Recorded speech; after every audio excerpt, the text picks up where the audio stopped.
आज हम लोग प्यारे बच्चों बात करने जा रहे हैं types of reaction. Sahu ji, types of reaction, reaction कितने टाइप के होते हैं? पहला टाइप होता है बेटा एडिशन रिएक्शन। कौन सा? Addition reaction. दूसरा टाइप होता है सब्स्टिट्यूशन रिएक्शन। कौन सा बेटा? Substitution reaction. और तीसरा होता है एलिमिनेशन रिएक्शन। तो 3 टाइप के रिएक्शन है जो हमें पढ़ने, ठीक है। ये वाला बढ़िया था ना, एकदम गिरते पड़ते रहता था, ये वही वाला है ना, झप्पी मारते रहता था। हाँ चलिए, तो टाइप्स ऑफ रिएक्शन 3 टाइप के हेडिंग डालेंगे, types of reaction, addition, substitution and elimination. चलो सबसे पहले हम लोग पढ़ने वाले हैं क्या बेटा? Addition reaction. क्या पढ़ेंगे? एडिशन रिएक्शन, ठीक है। हेडिंग डालेंगे सब लोग, एडिशन रिएक्शन।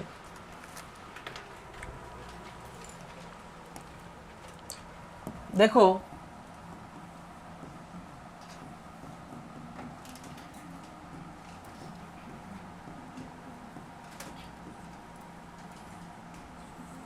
जो एडिशन रिएक्शन होता है प्यारे बच्चों, मेनली 2 टाइप का होता है। अटैक करने वाले स्पीशीज पे ये डिपेंड करता है।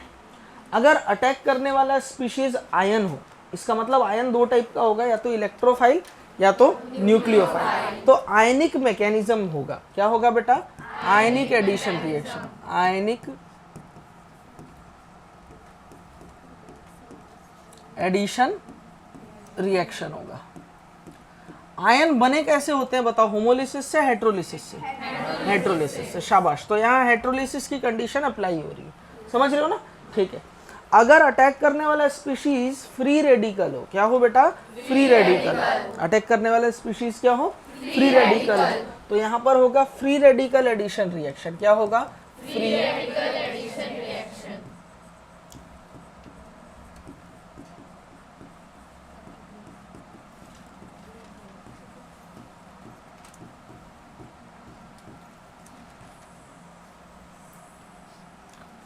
Free radical addition reaction,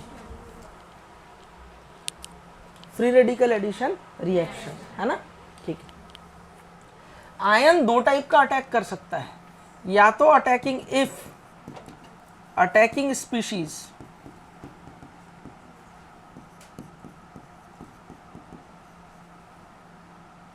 is electrophile, तो मैकेनिज्म हो जाएगा इलेक्ट्रोफिलिक एडिशन रिएक्शन, या एडिशन रिएक्शन इलेक्ट्रोफिलिक, ठीक है। अटैकिंग स्पीशीज हो सकता है nucleophile, if attacking species is nucleophile, तो यहां जो मैकेनिज्म होगा वो होगा न्यूक्लियोफिलिक एडिशन रिएक्शन, या एडिशन रिएक्शन न्यूक्लियोफिलिक। क्लियर है? और अटैक करने वाला स्पीशीज अगर फ्री रेडिकल हो तो यहाँ होगा फ्री रेडिकल एडिशन रिएक्शन, या एडिशन रिएक्शन फ्री रेडिकल। बोलो बात क्लियर है? तो सबसे पहले इलेक्ट्रोफिलिक एडिशन रिएक्शन कहाँ कहाँ होता है, जरा वो चीज़ जान लेते हैं। इलेक्ट्रोफिलिक एडिशन रिएक्शन के एग्जाम्पल होते हैं reactions of alkene and alkynes.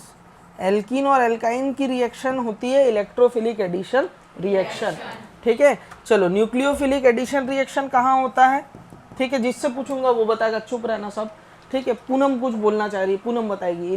Nucleophilic addition reaction कहाँ होता है बेटा? एसिड और बेस में होता है। शानदार, गलत जवाब। Reactions of carbonyl compound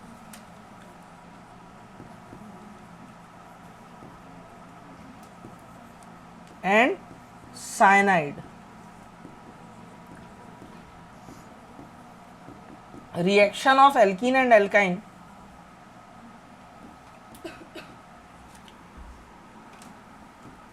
with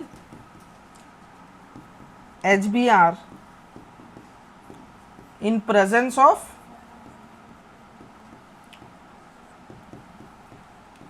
peroxide। बच्चों तो वो तभी होगा जब दिमाग में फोल्डर बने। सही फोल्डर कैसे बनेगा? अगर एल्कीन या एल्काइन की कोई रिएक्शन है तो मैं पक्का क्या मैकेनिज्म लगाने वाला हूँ? Electrophilic addition reaction. ऐसा कोई स्पीशीज है जहां एल्कीन वाला स्पीशीज दिया हुआ है और उसकी रिएक्शन HBr से हो रही है और इन प्रेजेंस ऑफ पेरोक्साइड मैं कौन सा मैकेनिज्म लगाऊंगा? Free radical addition reaction. अगर एल्डिहाइड कीटोन या साइनाइड मुझे मिल जाए तो मैं कौन सा मैकेनिज्म लगाऊंगा? Nucleophilic addition reaction. दिमाग में ये बातें होनी चाहिए, तब जाके सही मैकेनिज्म लगाओगे, तब आंसर तक पहुंचोगे, रटने का नहीं है। बोलो बात समझ में आ रहा है? राहुल बात समझ में आया? ये 3 बातें भूलना तो नहीं है, हरकतें नहीं कर, शांति से बैठ के पढ़, ठीक है? समझ में आया ये चीज? फटाफट मैं चाहूंगा ये रोड मैप कॉपी में बना लो आप लोग। क्लियर? ये चीजें याद होनी चाहिए यहीं के यहीं, ठीक है? घर जाके पढ़ने की जरूरत नहीं है। अब हम लोग इलेक्ट्रोफिलिक एडिशन रिएक्शन देखने जा रहे हैं। क्या देखने जा रहे हैं? Electrophilic addition reaction. देखो इलेक्ट्रोफिलिक एडिशन रिएक्शन में suppose a multiple bond a, बताओ इलेक्ट्रोफिलिक एडिशन रिएक्शन होता किसमें है? एल्कीन और अल्काइन। एल्कीन मतलब ये भी कार्बन होगा, ये भी कार्बन होगा। एल्काइन मतलब ये भी कार्बन होगा, ये भी कार्बन होगा। यानी इनके बीच इलेक्ट्रोनेगेटिविटी का डिफरेंस कितना होगा? 0 होगा। इनके बीच कोई इलेक्ट्रोनेगेटिविटी का डिफरेंस नहीं है। अब ऐसा क्यों हुआ कि इलेक्ट्रोफाइल ही अटैक करने आया, न्यूक्लियोफाइल क्यों नहीं अटैक किया?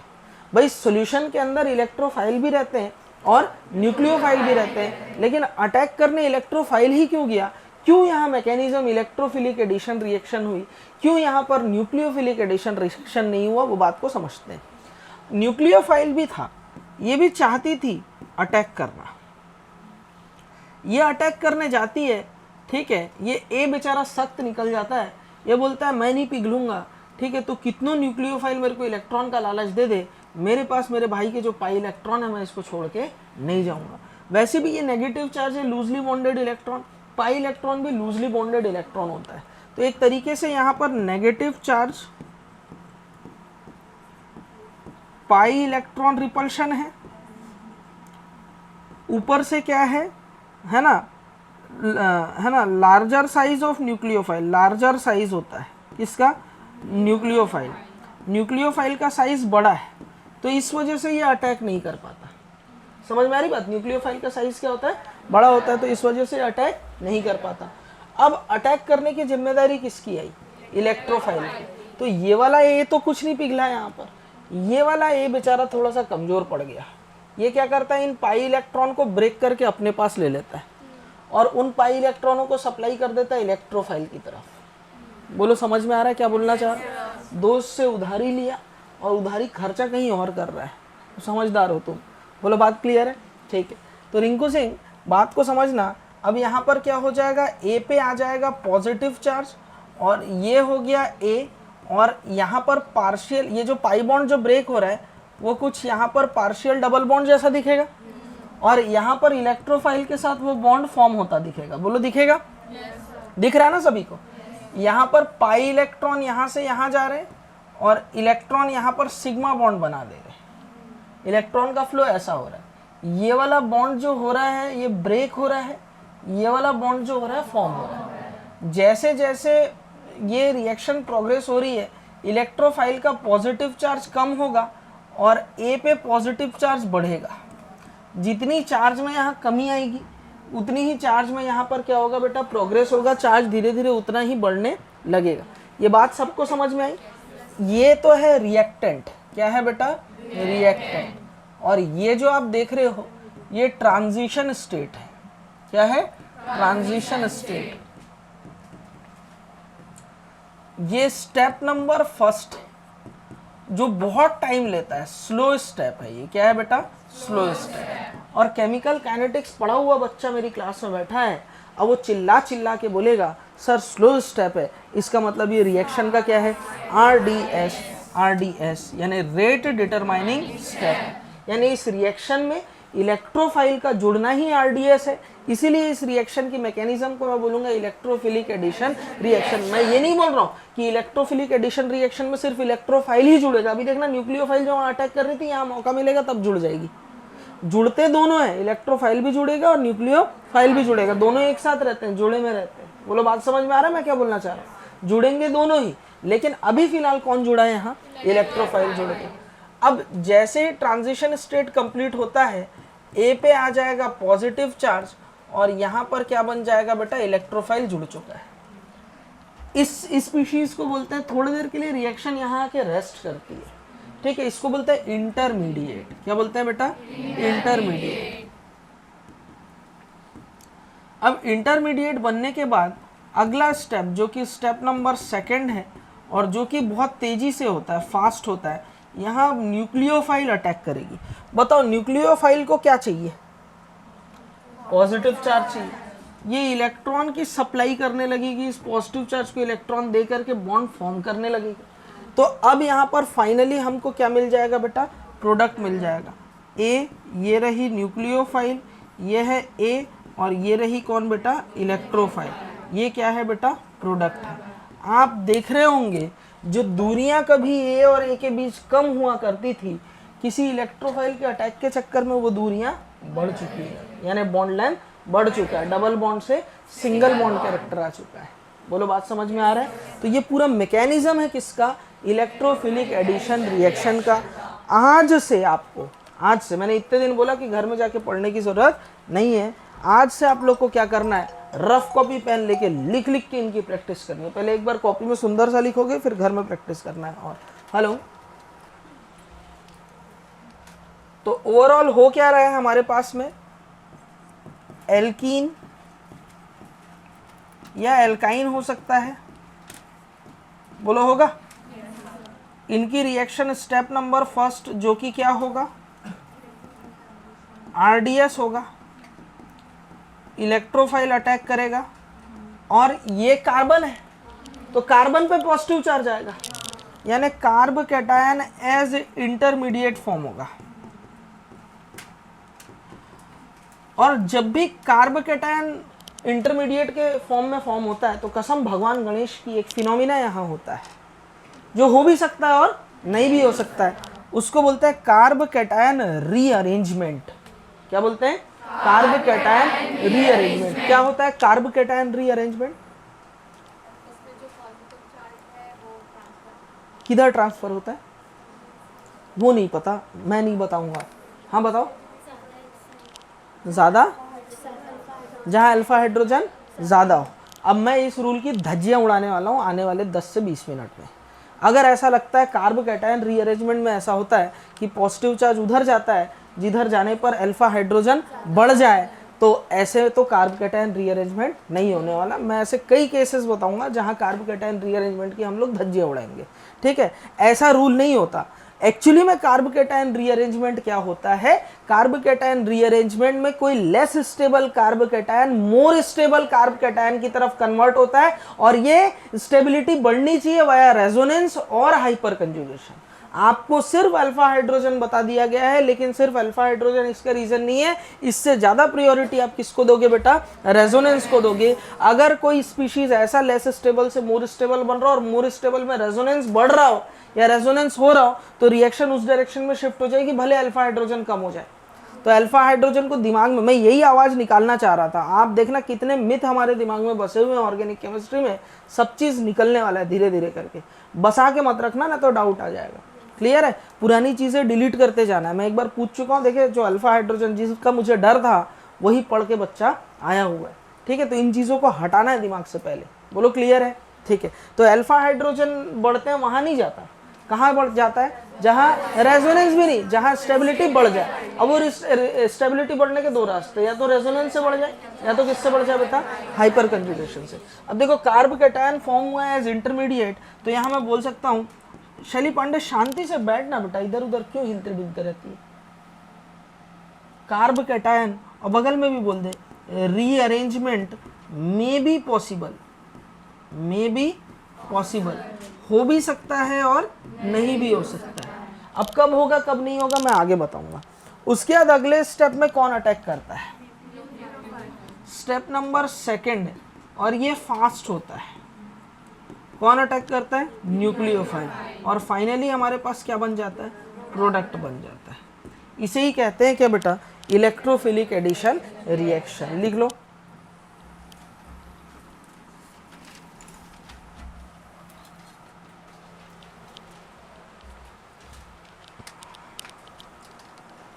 अच्छा, कार्ब कैटायन का बनना आरडीएस है।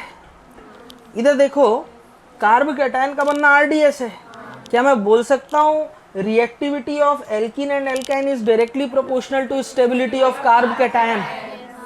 एल्किल हैलाइड में बताया था और मैं बोला था ये बात मैं पहली और आखिरी बार आपको समझा रहा हूँ। और जब भी कार्ब कैटायन एज इंटरमीडिएट बनेगा ये चीज मान के चलना, reactivity is directly proportional to stability of intermediate यानी स्टेबिलिटी ऑफ कार्ब कैटायन।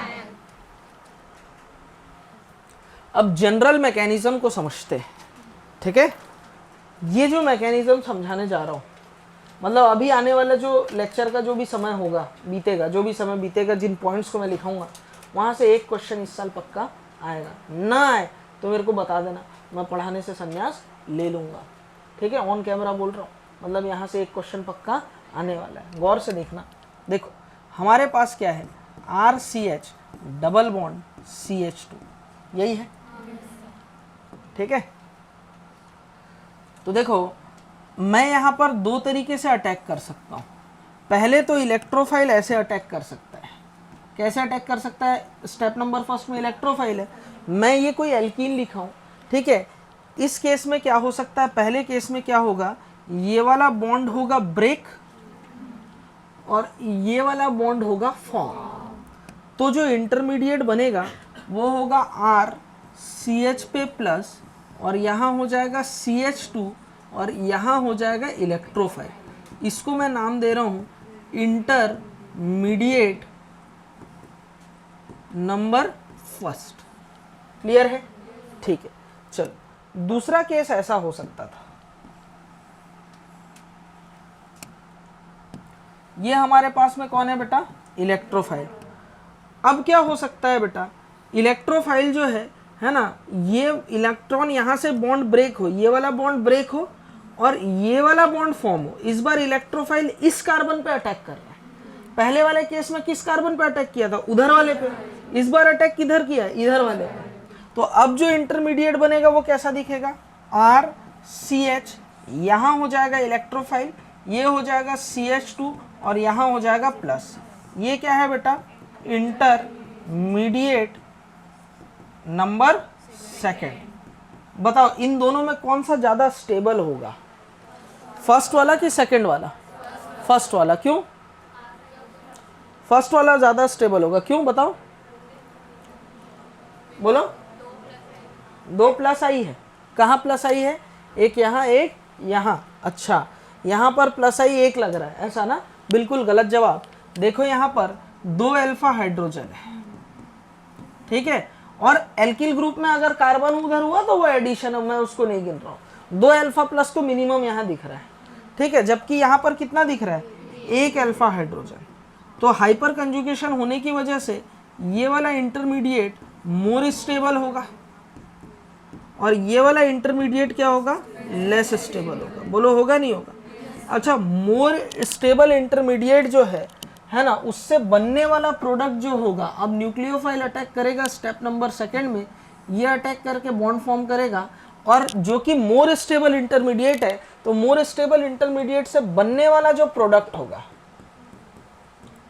वो प्रोडक्ट क्या होगा बताओ, मेजर प्रोडक्ट होगा। क्या होगा बेटा, मेजर प्रोडक्ट होगा। क्यों मेजर हो रहा है, समझ में आ रहा है? क्योंकि इसका जो इंटरमीडिएट है वो ज्यादा स्टेबल है, तो इससे बनने वाला प्रोडक्ट क्या होगा, मेजर होगा। ठीक है साहब। जो लेस स्टेबल इंटरमीडिएट है उससे बना हुआ प्रोडक्ट क्या हो जाएगा, RCH इलेक्ट्रोफाइल और CH2 और यहाँ कौन जुड़ जाएगा बेटा, न्यूक्लियोफाइल। ये वाला प्रोडक्ट क्या हो जाएगा बेटा, माइनर प्रोडक्ट होता है। यूजुअली ऐसा होता है, ठीक है। अब मार्कोनिकॉफ एक साइंटिस्ट थे जिन्होंने इस मैकेनिज्म की बहुत डिटेल में स्टडी की और उन्होंने हर बार ये नोटिस किया कि हर बार रिएक्शन में, इलेक्ट्रोफिलिक एडिशन रिएक्शन में, इलेक्ट्रोफाइल वहां मरेगा जहां नंबर ऑफ हाइड्रोजन ज्यादा हो। मार्कोनिकॉफ ने इसको रूल बना दिया और एडिट करने भाई ने पूरा ड्रीम 11 में टीम बना दिया, मार्कोनिकॉफ रूल बोल दिया इसको। क्या बोल दिया बेटा, मार्कोनिकॉफ रूल। बोलो बात समझ में आ रहा है? ठीक है। और ये जो माइनर प्रोडक्ट बन रहा है, यहाँ पर क्या हो रहा है कि इलेक्ट्रोफाइल वहां मर रहा है जहां नंबर ऑफ हाइड्रोजन क्या हो, कम हो, तो इसको बोलते हैं एंटी मार्कोनिकॉफ रूल। क्या बोलते हैं, एंटी मार्कोनिकॉफ रूल। ध्यान रहे, मार्कोनिकॉफ रूल कोई हार्ड एंड फास्ट रूल नहीं है जो हर जगह लग जाए।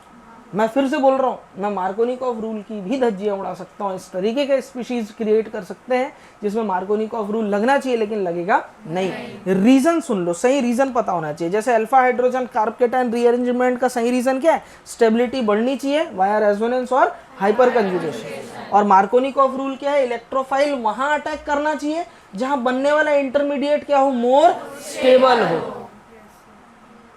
ठीक है, electrophilic addition reaction, actually Markovnikov rule को ये स्टेटमेंट देना चाहिए था कि इलेक्ट्रोफिलिक एडिशन रिएक्शन में, उन्होंने ये दिया भी था, वो तो लोगों ने मॉडिफाई कर दिया। मार्कोनिकॉफ ने ये स्टेटमेंट दिया था कि इलेक्ट्रोफिलिक एडिशन रिएक्शन में इलेक्ट्रोफाइल वहां मरेगा ताकि जाके वहां अटैक करेगा ताकि उससे बनने वाला इंटरमीडिएट मोस्ट स्टेबल हो सके।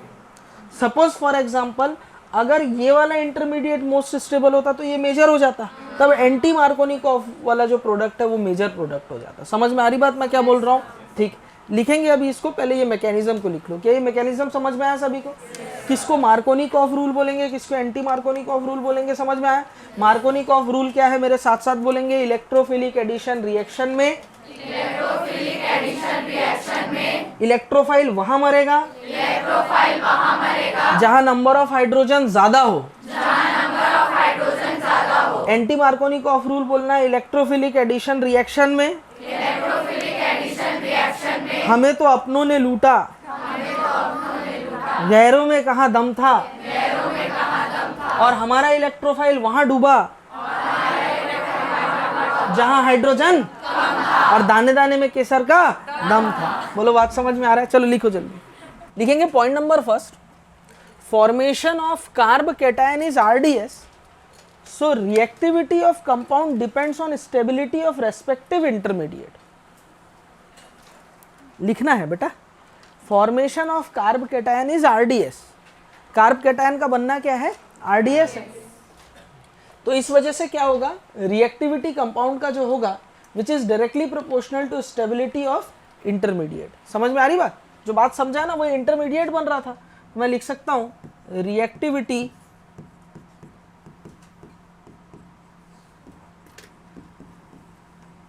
Of compound is directly proportional to stability of carb cation।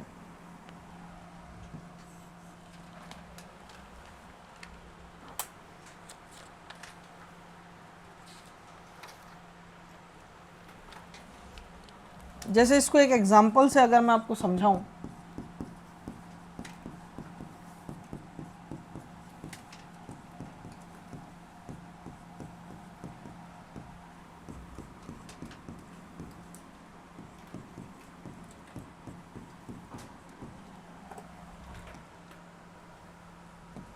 हमें पूछ रहा है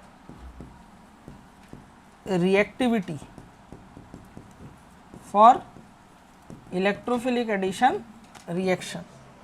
अब गौर से देखना, इलेक्ट्रोफिलिक एडिशन रिएक्शन में इलेक्ट्रोफाइल वहां मरेगा जहां नंबर ऑफ हाइड्रोजन ज्यादा हो और यहां पॉजिटिव चार्ज आ जाएगा।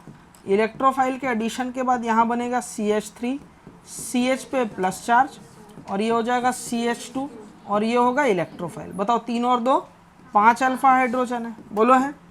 यहाँ पर क्या होगा? इलेक्ट्रोफिलिक एडिशन रिएक्शन में इलेक्ट्रोफाइल वहां मरेगा जहां नंबर ऑफ हाइड्रोजन ज्यादा हो, और दूसरी तरफ पॉजिटिव चार्ज आ जाएगा। CH3, C पे पॉजिटिव चार्ज, ये होगा CH3, ये होगा CH2, और ये हो गया इलेक्ट्रोफाइल। अभी कितने अल्फा हाइड्रोजन? 3 3 6 7 8 अल्फा हाइड्रोजन है, बोलो है। यहाँ कहाँ ऐड करूँ इलेक्ट्रोफाइल? बताओ, इधर कि उधर? किधर भी कर सकता हूँ। तो ये हो जाएगा CH2, ये हो गया इलेक्ट्रोफाइल, और ये हो जाएगा CH2 पे प्लस चार्ज। कितने अल्फा हाइड्रोजन? 2 alpha hydrogen. तो रिएक्टिविटी किसकी ज़्यादा होगी बताओ? सेकंड की, फिर फर्स्ट की, फिर समझ में आया? तो अगर आपसे पूछा जाए कि रिएक्टिविटी फॉर EAR, तो अपन क्या करते हैं वहाँ? सबसे पहले इलेक्ट्रोफाइल जोड़ करके कार्ब कैटायन बना लेंगे, और जो वाला कार्ब कैटायन जितना ज़्यादा स्टेबल होगा उस कंपाउंड की रिएक्टिविटी उतनी ही ज़्यादा होगी। ठीक है, तो वही लिखा है, formation of carb cation is RDS, so reactivity of compound depends on stability of respective intermediate. Point number second, ये बड़ा इंपॉर्टेंट पॉइंट है। If chiral centre is generated on attack of nucleophile on carb cation, carb cation में nucleophile के attack होने के बाद, ठीक है, अगर कायरल सेंटर बन पा रहा हो तो वहाँ पर equi molecular mixture of compound बनेगा जिसमें आधा R होगा और आधा S होगा, यानी ओवरऑल रेजिमिक मिक्सचर का फॉर्मेशन हो जाएगा और chiral carbon is formed as product में कायरल कार्बन भी ज़रूर होगा। इस बात को ज़रा समझते हैं, ये इस रिएक्शन की ऑप्टिकल एक्टिविटी है, ज़रा गौर से समझना। RCH डबल बॉन्ड CH2, बोलो है, ये हमारे पास कोई एल्केन है, एल्कीन है। अब यहाँ पर पहले स्टेप में कौन अटैक करेगा? इलेक्ट्रोफाइल अटैक करेगा, ये बॉन्ड ब्रेक करेगा और ये वाला बॉन्ड क्या करेगा बेटा? फॉर्म करेगा। तो मेरे पास क्या बन जाएगा? RCH पे पॉजिटिव चार्ज और ये हो जाएगा CH2E, बोलो हो जाएगा। इसको मैं ऐसे लिख सकता हूँ क्या? देखो, कार्बन है और ये क्या है बेटा? एल्किल ग्रुप है, ये हो गया हाइड्रोजन और ये हो गया CH2E, ठीक है, और कार्बन पे पॉजिटिव चार्ज है। अब न्यूक्लियोफाइल ऐड होना चाहता है। कौन ऐड होना चाहता है? न्यूक्लियोफाइल दो साइड से अटैक कर सकता है। न्यूक्लियोफाइल ना दो साइड से अटैक कर सकता है। देखो इसको ऐसे समझो, जैसे मेरे को थोड़ा 3 अलग कलर का पेन देना, ठीक है, पिंक छोड़ करके, 1 2 3, ठीक है। ये मेरे पास sp2 हाइब्रिडाइजेशन है, सभी को दिखाई दे रहा है, ठीक है। एक अटैक ऐसे करेगा, रेड वाला दे, पिंक नहीं, वो वाला रेड है ना, हाँ, उसमें मैं फंसा सकता हूँ अच्छे से। ये देख, ये अगर इधर से अटैक करता है तो sp2 जो प्लेनर हुआ करता था ये अब टेट्राहेड्रल हो जाएगा। क्या हो जाएगा? टेट्राहेड्रल। ये जो हाइड्रोजन है इधर आ गए, ये जो एटम्स है इधर आ गए। समझ रहे हो बात को मैं जो बोलना चाह रहा हूँ? और दूसरा रास्ता ये हो सकता था, ये यहाँ से अटैक करने जाए तो ये इधर चला जाएगा। अब ये दोनों कंपाउंड एक दूसरे के non super imposable mirror images है, मतलब दोनों के एक दूसरे के ऊपर ओवरलैप करोगे तो ये सुपर इम्पोज नहीं होता है। ये अभी हम लोग कर लेंगे, एक तारीख से यही पढ़ेंगे अपन लोग, ठीक है, ये हम लोग कर लेंगे। तो non super imposable mirror images हैं एक दूसरे के इनेंशियोमर है। एक R कन्फिग्रेशन बोला जाता है और दूसरे को बोला जाता है S कन्फिग्रेशन, ठीक है। तो न्यूक्लियोफाइल, आधा न्यूक्लियोफाइल क्या करता है बेटा? इधर से अटैक करता है, 50% अटैक यहाँ से करता है, बोलो करेगा। तो ये जो हाइड्रोजन है पीछे की तरफ चला जाएगा, तो मेरे पास बनेगा ये क्या है? कार्बन। क्या रहेगा बेटा? C, ये रहेगा R, और यहाँ से कौन अटैक किया? न्यूक्लियोफाइल। और इधर पे कौन है? CH2E, और इधर पे कौन है? दूर पे कौन चला गया? हाइड्रोजन। ये पलट के उधर चलेगा, ठीक है। दूसरा तरीका ये हो सकता है। दूसरा तरीका क्या हो सकता था? इसका मिरर इमेज होगा। दूसरा तरीका ये हो सकता था, जो न्यूक्लियोफाइल है वो 50% इधर से अटैक करे। 50% अटैक किधर से करे? इधर से करे। तो क्या होगा? अब इधर से अटैक करेगा तो क्या होगा बताओ? ये कार्बन है, ये R है, यहाँ कौन जुड़ गया? न्यूक्लियोफाइल। यहाँ कौन है बताओ? CH2E, बोलो है। और यहाँ कौन आ गया बताओ? हाइड्रोजन है। अरे इनको इधर धकेल दिया ना यहाँ से अटैक करके, समझ पा रहे हो? तो अगर ये कन्फिग्रेशन R है तो ये कन्फिग्रेशन क्या है? S है ना। R वो कन्फिग्रेशन है जो है ना प्लेन पोलराइज लाइट को एक तरफ घुमा रहा है, और S जो है दूसरी तरफ घुमा रहा है। अब वो रोटेशन किसको भी अपन ले सकते हैं। ये अगर सपोज इधर घुमा रहा है लाइट को, तो ये इधर घुमा रहा है। 50% इधर घुमाया, 50% इधर घुमाया। ये इक्विमोलिक्यूलर कंपाउंड है। इक्विमोलिक्यूलर मतलब 50% ये जितना है उतना ही 50% S है। तो ओवरऑल इस मिक्सचर को क्या बोलते हैं बेटा? रेजेमिक मिक्सचर बोलते हैं। ओवरऑल इस मिक्सचर को क्या बोला जाता है? रेजेमिक मिक्सचर। और रेजेमिक मिक्सचर क्या होता है? ऑप्टिकली इनएक्टिव होता है। ऑप्टिकली क्या होता है? इनएक्टिव होता है। समझ में आया सभी को? ये कार्बन भी कायरल सेंटर है, ये कार्बन भी कायरल सेंटर है। कायरल कार्बन बोलने का मतलब है ऐसा कार्बन जिसके चारों हाथ पैर अलग अलग हो। फिलहाल सरल भाषा में ये शब्द। मॉलिक्यूल की कायरलिटी का अलग मतलब होता है और कायरल सेंटर का होना अलग है। कायरल सेंटर ऐसा कार्बन जिसके चारों बॉन्ड अलग अलग, और कायरलिटी होने के लिए मॉलिक्यूल में POS भी नहीं होना चाहिए, COS भी नहीं होना, plane of symmetry, centre of symmetry नहीं होना चाहिए। ये सब बातें करेंगे हम लोग, ठीक है। लिखो फिलहाल। बाकी ये वाला चीज़ समझ में आया ना? ये इजी चीज़ है ये वाला। उसको डिस्प्लिन खिला 4 गोली। समझ में आया ये वाला R और S वाला? ये न्यूक्लियोफाइल जो है इधर से अटैक करेगा तो S कन्फिग्रेशन बन गया, इधर से अटैक करेगा तो ये लोग रिवर्स, एक दूसरे के मिरर इमेजेस हैं। और आप बोलोगे सर मिरर इमेज तो एक दूसरे पे सुपर इम्पोज होते हैं, मिरर के सामने मैं हूँ, मिरर के सामने वो है, हम लोग दोनों एक दूसरे के ऊपर सुपर इम्पोज हो रहे हैं, ये तो मिरर इमेज वाली बात है। बिल्कुल गलत बात है। मिरर इमेजेस एक दूसरे के ऊपर कभी भी सुपर इम्पोज नहीं होते। सुपर इम्पोज बोलने का मतलब ये है कि एक दूसरे के ऊपर रखो तो वो दो मिला के एक हो जाए, दो मिला करके एक हो जाए, वो सुपर इम्पोज होता है। मिरर इमेज की बात जैसे अगर मैं करूं,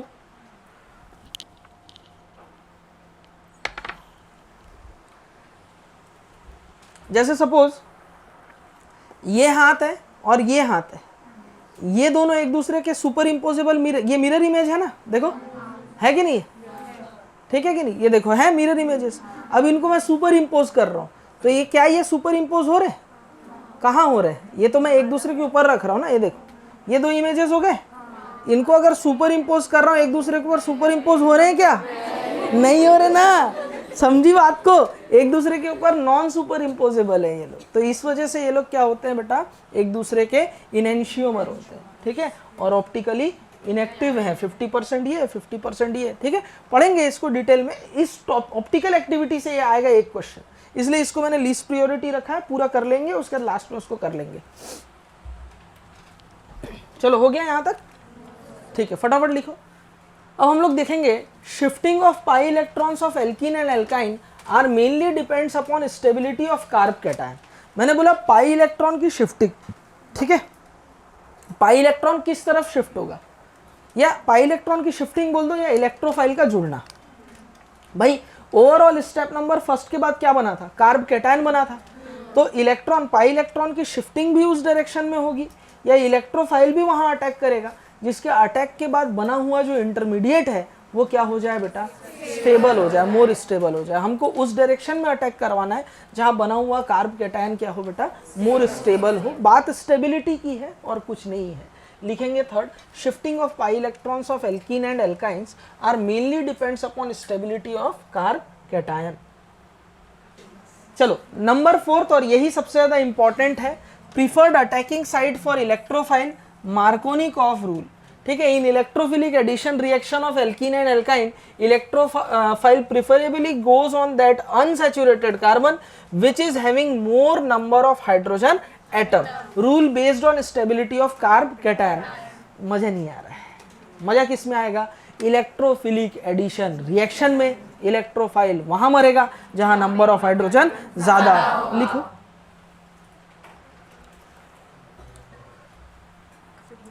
नहीं, ये नहीं, जो मजे वाला चीज है वो लिखो ना यार।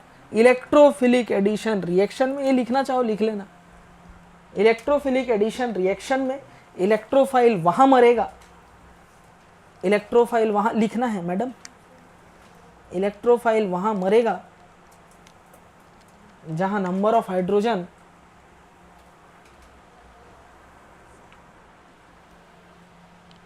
कई बच्चे इलेक्ट्रोफिलिक एडिशन रिएक्शन पूरा लिख रहे हैं, EAR लिख दो ना। इलेक्ट्रोफाइल वहां मरेगा जहां नंबर ऑफ हाइड्रोजन ज्यादा, ताकि बनने वाला कार्ब कैटायन मोर स्टेबल हो, ऐसा लिख लो, ठीक है। और ये स्टेटमेंट लिख लेना, in electrophilic addition reaction of alkene and alkyne, electrophile goes on that unsaturated carbon which is having more number of hydrogen atom, rule based on stability of carb cation, ठीक है। हल्ला नहीं कर, चुप रह, इसको बोलते हैं मार्कोनिकॉफ रूल। बोलो क्लियर है। अब हम लोग आगे देखने जा रहे हैं, जुगाड़ ऐसे ट्रिक्स कोई नहीं देगा तुमको, सिंपल टिप्स, PCM भी everything now easily on your finger tips, जो भी चाहिए ले लेना।